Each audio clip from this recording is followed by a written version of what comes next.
En gran medida tiene que ver con que es una generación que sabe que está construyendo un Estado nuevo, que está en la construcción de una república que tiene un tiempo de vida ya, pero el clima de época es muy de esto que te digo, de estar en construcción de una cuestión novedosa, diferente, algo así como estar siendo artífices del progreso.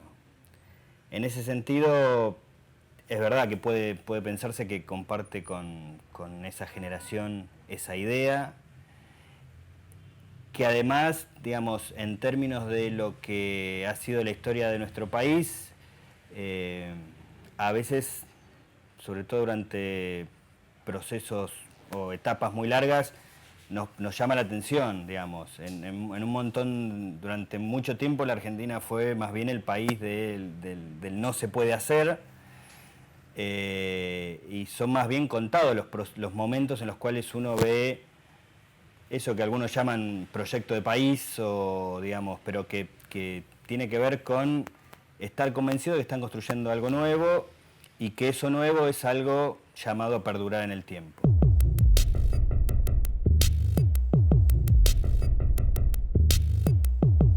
Estamos hablando de una época donde la especialización de los intelectuales en sí misma es más rara que actualmente, ¿no? Esta idea de que uno es o historiador, o sociólogo, o cientista político. Primero hay una cosa que tiene que ver con eso, ¿no? Digamos, los grandes intelectuales de la época, digamos, que tiene que ver incluso con que la propia definición de las disciplinas era menos estricta, ¿no? Y estaba menos profesionalizada, sobre todo esto último. Y después hay cuestiones que también tienen que ver con las habilidades necesarias, ¿no? Digamos, esto de que muchos fuesen guerreros tiene que ver sustancialmente con que veníamos de una etapa de guerras civiles, digamos, donde todavía el uso de la fuerza no estaba circunscripto tampoco solamente a los ejércitos profesionales, ¿no? Pensemos que estamos hablando de una época en la cual recién se estaba dando esto de la conformación de un ejército nacional que tuviese el monopolio de la fuerza, todavía existían las guardias provinciales, digamos, había fuerzas de los tipos caudillescas, digamos, más informales, digamos, la idea de que efectivizaran esa tarea guerrera tiene que ver básicamente con eso, ¿no?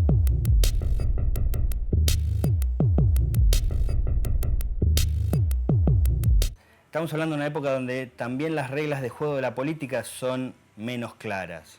Entonces, no es que el político vive solamente de, digamos, plebiscitar su lugar ante el pueblo a través de los votos. Digamos, las relaciones dentro de la élite, dentro del palacio, como se suele decir, son, digamos, multiformes. Entonces servía, digamos, para llegar a un lugar, servía tener un diario a través del cual se expresaran las ideas y además se embarraran a los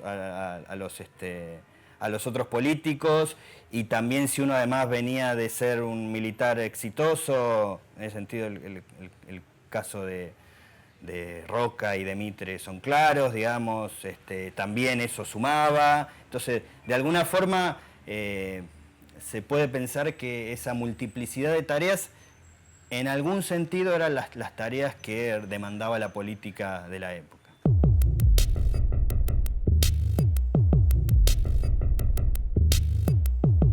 El lugar de los gobernadores de la provincia de Buenos Aires no es un lugar destacado. Digamos, sabemos, digamos, si nosotros tuviésemos que tomar así figuras paradigmáticas que hayan sido gobernadores de la provincia, tenemos el caso de Rosas, que es un caso especial porque es un momento en el cual no hay poder central, entonces es casi un gobernador semipresidente. Y de ahí en adelante yo no sé si es por esta idea de que hay un sistema muy fuertemente presidencialista. En realidad no sabemos mucho de los gobernadores de la provincia de Buenos Aires en general, digamos, y eso pasa incluso, digamos, De un tiempo a esta parte, los trabajos históricos le vienen dando más importancia al análisis y el estudio de los gobiernos provinciales, de los gobiernos locales, digamos, pero en ese sentido hasta te podría decir que Rocha es de los más conocidos, digamos, muy emparentado con su lugar de no solamente de fundador de la Ciudad de La Plata, sino de este gobierno de transición en el marco de la federalización de la Ciudad de Buenos Aires. Después, si la historia ha sido o no ha sido justa con él, eso siempre es algo más complicado decir.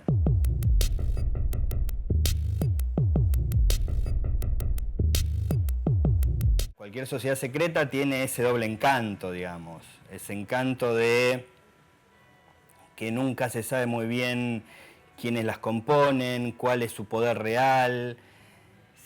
Lo que pasa a menudo es, si uno creyera lo que la masonería dice de sí misma, su impronta es fuerte desde la llegada de Colón hasta la crisis del 2001, digamos. Los platenses estamos acostumbrados a vivir o a conocer algunos de los mitos que tienen que ver con señales, signos de la masonería. Más allá de eso, saber exactamente cuál es el lugar de la masonería en la formación de Rocha y de quienes, no solamente de él, sino de quienes estuvieron a su lado a la hora de construir la ciudad, digamos, es difícil y, digamos, en parte por esto que decía, ¿no? Digamos, cualquier organización secreta tiene a su vez ese doble encanto, ¿no? Digamos, y encanto y dificultad de rastrearla.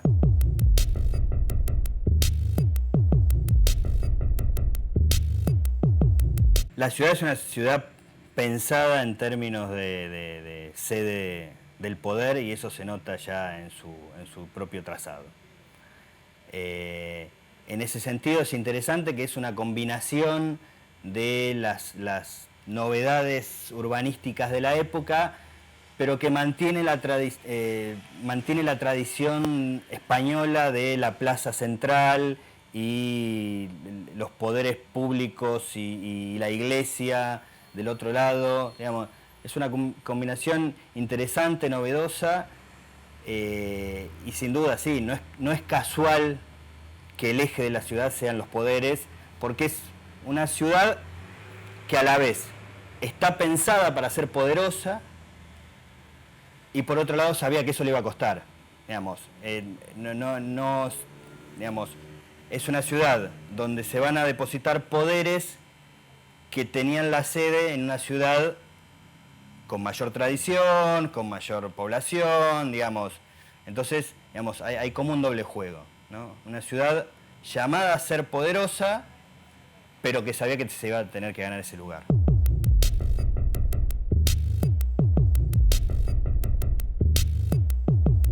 Es una ciudad pensada para un país que cambió mucho, digamos, para un país que no es y además sería excesivo pedirle a una ciudad que se vaya acoplando armoniosamente a los tiempos, ¿no? Digamos, eso no, es algo que no ha pasado ni con Brasilia, que es una ciudad fundada, digamos, mucho tiempo después y en un marco mucho, digamos, más cercano al del presente. Digamos, hace rato que La Plata es mucho más que ese cuadrado perfecto pensado originalmente. Es mucho más porque ese cuadrado es distinto, pero además porque ha crecido en todas las direcciones, por lo menos en todas las direcciones posibles.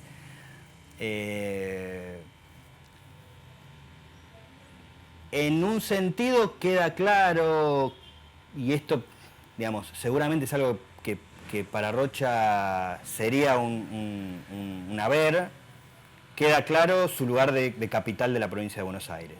Esto que a nosotros hoy por hoy nos puede parecer casi obvio, digamos, es un lugar por el cual la ciudad debía competir con Buenos Aires, con el fantasma de Buenos Aires, con otras ciudades del interior, con las poblaciones que iban creciendo alrededor de la propia ciudad de Buenos Aires, digamos. En ese sentido, La Plata ha mantenido ese lugar y es un lugar que tiene indiscutiblemente.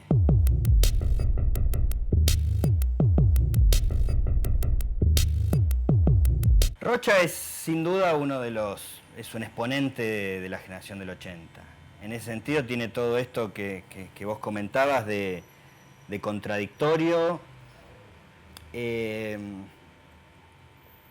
lo que no hay que perder de vista es además que era un político, digamos, y que el propio, digamos, tenemos una tendencia por ahí de pensar a los individuos del pasado con una forma de razonar las cosas muy distinta a la actual.